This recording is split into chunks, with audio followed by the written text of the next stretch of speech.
بہت بڑا universal truth اللہ تعالیٰ نے ریویل کیا ہے سورہ الزخرف آیت نمبر 33 سے 35 میں، وَلَوْلَا أَن يَكُونَ النَّاسُ أُمَّةً وَاحِدَةً، اور اگر یہ ڈر نہ ہوتا کہ سب کے سب ایک امت بن جائیں گے، یعنی سب کے سب یعنی گمراہی کا راستہ اختیار کر لیں گے، ایک ہی گمراہی پہ سب جمع ہو جائیں گے، لَجَعَلْنَا لِمَن يَكْفُرُ بِالرَّحْمَنِ لِبُيُوتِهِمْ سُقُفًا، تو اللہ تعالیٰ فرماتا ہے کہ ہم رحمان کے جو منکر ہیں، کافر ہیں، ان کے لیے مکان ایسے بناتے کہ ان کی چھتیں ہوتی من فضہ، چاندی کی، وَمَعَارِجَ عَلَيْهَا يَظْهَرُونَ، اور ان کے گھروں کی سیڑھیاں بھی ہم چاندی کی بنا دیتے ہیں، جو لوگ اللہ کو نہیں مانتے، یعنی جو کافر ہیں، اللہ تعالیٰ فرما رہے ہیں کہ ہم ان کے گھر بھی چاندی کے بنا دیتے، ان کے گھروں کی سیڑھیاں بھی چاندی کی بنا دیتے، وَلِبُيُوتِهِمْ أَبْوَابًا وَسُرُرًا عَلَيْهَا يَتَّكِئُونَ، اور ان کے گھر کے دروازے بھی چاندی کے بنا دیتے، اور ان کے وہ تخت بھی جن پر وہ تکیہ لگائے بیٹھے ہیں وہ بھی چاندی کے بنا دیتے، وَزُخْرُفًا، اور یہ سب چیزیں سونے کی بھی بنا دیتے۔ یہی لفظ ہے زخرف، جس کی وجہ سے سورت کا نام سورہ الزخرف ہے۔ اللہ تعالیٰ فرماتا ہے اگر اس بات کا ڈر نہ ہوتا کہ سب کے سب لوگ ہی کافر ہو جائیں گے، کافروں کی جو شہانہ زندگی کو دیکھ کر، تو ہم جتنے کافر ہیں ان کے گھر چاندی کے بنا دیتے، ان کے گھروں کے دروازے چاندی کے بنا دیتے، ان کے گھروں کی سیڑھیاں چاندی کی بنا دیتے، ان کے تخت چاندی کے اور سونے سے یہ ساری چیزیں بنا دیتے، کافروں کو ہم سونا چاندی سے مالا مال کر دیتے، اگر ہمیں یہ ڈر نہ ہوتا کہ کافروں کی یہ شان دیکھ کے ساری کافر ہو جائیں گے۔ وَإِن كُلُّ ذَلِكَ لَمَّا مَتَاعُ الْحَيَاةِ الدُّنْيَا، اور یہ سب کی سب رونق والی چیزیں، سونا اور چاندی، دنیا کی زندگی کا سامان ہے۔ وَالْآخِرَةُ عِندَ رَبِّكَ لِلْمُتَّقِينَ، اور آخرت تو تمہارے رب کے ہاں پرہیزگاروں کے لیے ہے، خدا سے ڈرنے والوں کے لیے، خدا کی شناخت رکھنے والوں۔ یہ بڑی اہم ترین آیات ہیں۔ اللہ تعالیٰ فرماتا ہے کہ اگر ہمیں اس بات کا ڈر نہ ہوتا کہ کافروں کے سونا چاندی سے بنے ہوئے مکانات، سیڑھیاں، دروازے اور یہ تخت، یہ چیزیں دیکھ کے سب لوگ کافروں سے متاثر ہو کر کافر نہ ہو جاتے، تو ہم کافروں کو یہ سب کچھ عطا کرتے، یعنی اتنی بڑے لیول کی آزمائش ڈال دیتے کہ اہل ایمان پہ یہ آزمائش ڈالتے کہ اب بتاؤ اللہ کی طرف آنا ہے کہ شیطان کی طرف۔ تو ڈر یہ تھا کہ کافروں کی یہ شان دیکھ کے سب شیطان کا راستہ اختیار کر لیتے کہ اے جہاں میٹھا اگلا کس نے ڈٹھا، یعنی یہ دنیا کی لذتوں سے فائدہ اٹھاؤ، آخرت کس نے دیکھی ہے۔ تو اس چیز کا ڈر تھا، اس کے بغیر ہی لوگ رحمان سے غافل ہو چکے ہیں۔ آج کسی کے پاس دولت ہے تو لوگ کہتے ہیں دیکھیں جی اللہ کا بڑا فضل ہے، اس کو کوئی دنیاوی منصب ہے، اس کو وہ اللہ کا فضل سمجھ، حالانکہ یہ ضروری نہیں، فضل ہو بھی سکتا ہے اگر حضرت ابوبکر عمر عثمان علی والی خلافت ہو، اور یہ اللہ تعالیٰ کی طرف سے آزمائش ہو سکتی ہے اگر جو ہے وہ آل امیہ اور آل عباس جیسی خلافت ہو، سو کالڈ یا ملوکیت۔ تو ان آیات کی روشنی میں میرے بھائیوں یہ بات کھل کے سامنے آ گئی کہ اللہ تعالیٰ نے دنیا میں جس کو بھی کوئی مال و متاع دیا ہے تو وہ دنیا کی زندگی کے برتنے کا سامان ہے، اس کی بنیاد پہ اس کی آخرت کا فیصلہ نہیں۔ صحیح بخاری میں حدیث ہے، نبی صلی اللہ علیہ وآلہ وسلم نے فرمایا دو چیزیں ایسی ہیں جس کے بارے میں اکثریت انسانوں کی اکثریت غافل ہے، ایک صحت اور دوسری فرصت، یعنی اس کو انڈر ایسٹیمیٹ لوگ کرتے ہیں۔ صحت تو کسی وقت بھی جا سکتے، تو جب تک صحت ہے اللہ تعالیٰ کو رسپانس کر لیا جائے، اور فرصت یعنی ٹائم کی اویلیبلٹی، اس کو بھی لوگ یعنی ضائع کرتے ہیں۔ پھر صحیح مسلم میں حدیث ہے، آپ صلی اللہ علیہ وآلہ وسلم نے فرمایا کہ دنیا اور آخرت کی مثال اس طرح ہے جیسے کوئی سمندر میں انگلی ڈبوئے، اس کے ساتھ جو پانی لگتا ہے وہ دنیا کی زندگی ہے، اور سمندر انفینٹ، انلیمیٹڈ آخرت۔ یہ حدیث بھی آپ کو اس چیپٹر میں مل جائے گی۔ ایک اور حدیث ہے صحیح مسلم کہ آپ صلی اللہ علیہ وآلہ وسلم ایک دفعہ صحابہ کرام علیہم رضوان کو لے کر مدینہ شریف سے باہر نکلے، ایک گندگی کے ڈھیر کے پاس کھڑے ہوئے جہاں پہ ایک گلی سڑی بکری تھی، بکری کا بچہ مرا پڑا ہوا تھا۔ آپ صلی اللہ علیہ وآلہ وسلم نے فرمایا تم میں سے کوئی شخص 1 درہم کے بدلے سے خرید لے گا؟ صحابہ نے کہا یا رسول اللہ کبھی نہیں ہم خریدیں گے۔ تو آپ نے فرمایا اللہ تعالیٰ کے نزدیک پوری دنیا اور جو کچھ اس کے اندر ہے اس کی اہمیت اس گلی سڑی بکری جتنی بھی نہیں، جسے تم 1 درہم میں خریدنا پسند نہیں کرو گے، اللہ تعالیٰ یعنی تم اسے پسند نہیں کر رہے، اللہ کے نزدیک دنیا اس سے بھی زیادہ حقیر ہے جس کے اوپر لوگ مرتے۔ پھر آپ صلی اللہ علیہ وآلہ وسلم نے فرمایا، صحیح مسلم میں یہ حدیث ہے کہ انسان کہتا ہے میرا مال میرا مال میرا مال، پھر آپ نے وہ سورہ تکاثر پڑھی، الہاکم التکاثر حتی زرتم المقابر، تمہیں مال کی کثرت کی طلب نے خسارے میں ڈال دیا، یہاں تک کہ تم نے قبروں کا منہ دیکھی۔ ان قریب تم جان جاؤ گے، ان قریب تم جان جاؤ گے، یعنی جب قیامت آئے گی کہ مرتے ہی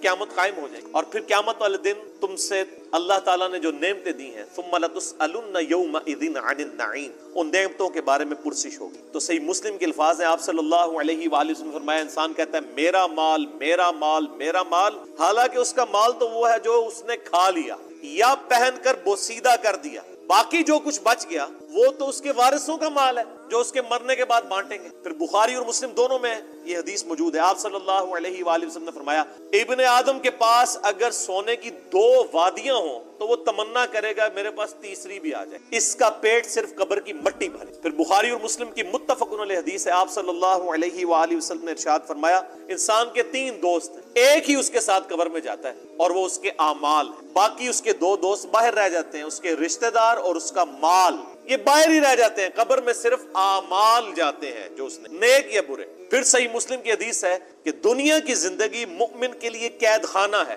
اور کافر کے لیے جنت۔ جو دنیا میں جنتیوں والی زندگی گزار رہا ہے وہ سمجھ لے کہ اس کی آخرت سٹیک پہ لگی۔ یہ ممکن ہی نہیں ہے کہ آپ دوویں جانے مٹھے باؤ، یہ تو ہو ہی نہیں سکتا نا، یعنی دنیا کی کاسٹ پہ ہی آپ کو آخرت ملنی ہے، جو سورہ توبہ میں آیا کہ ہم نے مومنین کی جانیں اور مال جنت کے عوض خرید لیے ہیں، جان بھی خرید لی مال بھی خرید لیا، تب جنت دیں گے، سورہ توبہ میں آتا ہے۔ تو یہ بڑا مشکل معاملہ ہے، اس کے اوپر فی البدی مجھے یعنی بے شمار احادیث یاد ہے۔ اس کے علاوہ صحیح مسلم میں ایک حدیث ہے کہ آپ صلی اللہ علیہ وآلہ وسلم نے فرمایا، اللہ تعالیٰ نے دوزخ کو شہوات سے ڈھانپ رکھا ہے، دنیا کی لذتوں سے، اور جنت کو ڈھانپ رکھا ہے ناگوار چیزوں، یعنی دنیا کی پریشانیاں مصیبت۔ یہ صحیح مسلم میں دی، اور اس کی ایکسپلینیشن ہے ابو داؤد میں، ترمذی میں اور سنن نسائی کے اندر، کہ آپ صلی اللہ علیہ وآلہ وسلم نے ارشاد فرمایا کہ جب اللہ تعالیٰ نے جنت کو پیدا فرمایا تو حضرت جبرائیل علی نبینا علیہ الصلوۃ والسلام سے کہا کہ جاؤ جبرائیل جنت دیکھ کے آؤ۔ دیکھ کے آئے، اللہ نے فرمایا کیسا پایا جنت کو؟ کہا یا اللہ بڑی خوبصورت ہے، مجھے نہیں لگتا کہ کوئی شخص بھی ایسا ہوگا جو اس جنت میں جانے کی کوشش نہ کرے، وہ تو تن من دھن لٹا دے گا۔ اللہ نے فرمایا اچھا ایڈی سوکھ ہے اے بریکٹ۔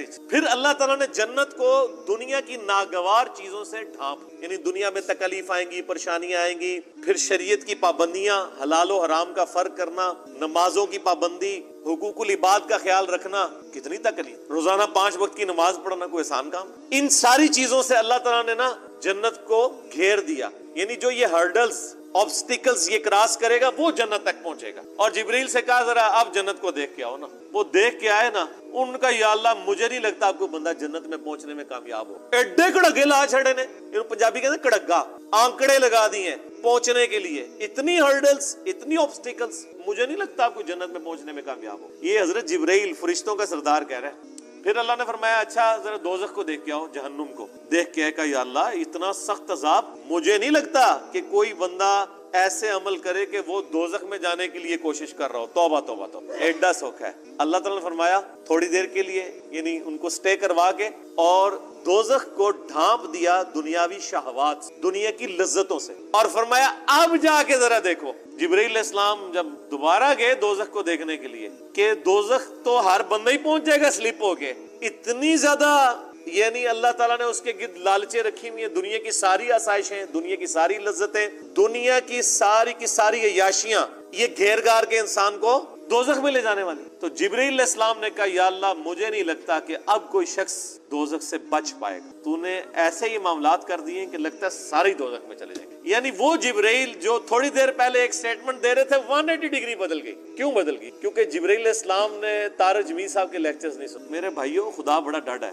خدا کا کبھی ایک رخ بیان نہ کریں۔ یہ یعنی میں نے گھر تو نہیں، یہ ساری حدیثیں بخاری مسلم سے ہیں، یہ کوئی قصہ کہانیاں تو نہیں صوفیاء کی کتابوں کی لکھی ہوئی میں بیان کر رہا ہوں، یہ بخاری مسلم بیان۔ یہی وجہ ہے صحیح بخاری میں حدیث ہے، نبی صلی اللہ علیہ وآلہ وسلم ایک چوراہے کے پاس سے گزرے، کچھ صحابہ کہہ کے لگا رہے تھے، ہنس رہے تھے، آپ رک گئے۔ آپ نے فرمایا جو کچھ میں جانتا ہوں اگر تم جانتے ہوتے تو بہت کم ہنستے، زیادہ رویا کر۔ آج مجھے ایک بھائی پوچھ رہے تھے جی وہ طارق جمیل صاحب کہتے ہیں کہ آج کل کچھ نوجوان مبلغین ہیں، انہوں نے لوگوں کو یعنی خدا سے دور کر دیا، ایک تھانے دار کا کانسیپٹ دیا ہے خدا کے بارے میں۔ یہ تھانے داری والا معاملہ نہیں ہے میرے بھائیوں، یہ خدا کا وہ تعارف ہے جو قرآن کے اندر ہے، جو اللہ کے محبوب صلی اللہ علیہ وآلہ وسلم نے ہمیں کروایا۔ پورے قرآن کے اندر قرآن کا جو مزاج ہے اس میں کہیں یہ بات نہیں آئی ہے کہ آپ اللہ کے نافرمان ہوں اور ڈٹے رہیں اور اللہ معاف کر دے. Not at all. ہمیشہ یہ ہے کہ جس شخص نے اللہ کی طرف رجوع کیا، توبہ کی، اپنی اصلاح کی، پھر اللہ تعالیٰ کو غفور رحیم. یعنی اس کے اوپر درجنوں آیات ہیں. میں نے مسئلہ نمبر 18 توبہ اور گناہ کبیرہ کے اوپر، اس میں یہ ساری آیات ڈسکس کی. جسے شوق ہے تو وہ دیکھ لیں. تو یہ بڑا کریٹیکل ایشو ہے. لیکن اس کے بعد پھر موجیں ہی موجیں ہیں جی. صحیح مسلم میں ایک حدیث ہے، اللہ تعالیٰ قیامت والے دن ایک ایسے شخص کو بلائے گا جس نے دنیا میں بڑی عیاشی کی زندگی گزاری ہو، لیکن اللہ تعالیٰ کو رسپانس نہیں کیا ہوگا. اللہ تعالیٰ فرمائے گا فرشتوں ذرا اس کو پکڑ کے ایک دوزخ کا پھیرا لگواؤ نا. ایک کی پھیرا کہنا نا، ایک پھیرا لگے گا، ایک پھیرا لگے گا نا. اللہ تعالیٰ اس کو بلا کے پوچھے گا ہاں بھائی کوئی دنیا میں تو نے آسائش کا دن گزارا؟ کہے گا یا اللہ تیری عزت کی قسم میں نے دنیا میں کبھی آسائش نہیں پائی. حالانکہ پوری زندگی عیاشی گزری ہے، لیکن دوزخ کا ایک پھیرا وہ سارا نشہ کافور کر دے گا، سارے کا سارا نشہ. ابھی آپ دیکھ لیں نا، عیاشی کی زندگی ہوتی ہے، جیسے ہی جناب گردے فیل ہوتے ہیں، شوگر ہو جاتی ہے. وہ جناب کل میں وہ پرویز مشرف صاحب کی ایک آن لائن ان کو لیا ہوا تھا صافی، وہ تو لگ ہی نہ تھا، وہ مشرف ہے، اس کی تو آواز ہی نہیں تھی نکل رہی، کس طرح مکے لہراتا تھا. اور اب مجھے تو پہلے لگا شاید کوئی عورت بول رہی، پھر میں نے غور سے دیکھا، میں نے کہا تو مشرف صاحب ہے، آواز بھی بیٹھ گئی. یہ وقت کے ساتھ ہر چیز کافور ہو جاتی. تو اور پھر اسی مسلم شریف کی حدیث میں آتا ہے کہ اللہ تعالیٰ کہے گا کہ اس شخص کو بلاؤ جس نے دنیا میں بڑی مفلسی کی زندگی گزاری لیکن مجھے رسپانس. اور فرشتوں ذرا اسے ایک جنت کا پھیرا لگاؤ نا. وہ ایک پھیرا لگوائیں گے نا، پھر اللہ پوچھے گا اوے دنیا میں کوئی تکلیف دیکھی؟ کہے گا یا اللہ تیری عزت کی قسم کوئی تکلیف نہیں دیکھی. اگر یہ ہمیشہ کی کامیابیاں مجھے ملنی تھی تو وہ تکلیف ہی بھول جائے گا. دنیا میں بھی ایسا ہی ہوتا ہے کہ انسان کو جب اپنی محنت کا پھل ملتا ہے تو انسان کو وہ، یعنی میں اکثر کہتا ہوں کہ ہم یونیورسٹی لائف کے اندر کتنی مشکل سے پڑھتے تھے، میکینیکل انجینئرنگ کے دوران پوری رات جاگ کے فجر پڑھ کے سویا کرتے تھے. آج ہمیں یاد بھی نہیں ہے کہ ہم نے وہ 5 سال کس تکلیف میں کاٹے ہوئے. حالانکہ یہ آسائش بھی ختم ہو جانے والی، اصل زندگی تو آخر. اور یہ ایک کانٹے کی بات ہے جو سارے صحیفوں میں اللہ تعالیٰ نے قرآن حکیم میں فرمایا سورۃ الاعلی میں، بل تؤثرون الحیات الدنیا. تمہارا اصل مرض یہ ہے کہ تم دنیا کی زندگی کو ترجیح دیتے ہو، والآخرۃ خیر وابقیٰ، جبکہ آخرت بہتر بھی ہے اور ہمیشہ رہنے والی. ان ھذا لفی الصحف الاولی، یہی ایک کانٹے کی بات، یونیورسل ٹروتھ پچھلے سارے صحیفوں میں، ساری آسمانی کتابوں میں ایک ہی کانٹے کی بات. ان ھذا لفی الصحف الاولی صحف ابراہیم و موسیٰ، چاہے وہ قرآن سے پہلے ابراہیم علیہ السلام کے صحائف ہوں یا موسیٰ علیہ السلام کے، ایک ہی کانٹے کی بات تھی کہ دنیا کی زندگی عارضی ہے، اصل زندگی آخرت. تو اس ٹاپک پہ بے شمار بولا جا سکتا ہے. میں اس ٹاپک کو یہیں پہ کنکلوڈ کرتا ہوں اس حدیث پہ جو بخاری اور مسلم دونوں میں ہے. آپ صلی اللہ علیہ وآلہ وسلم نے فرمایا،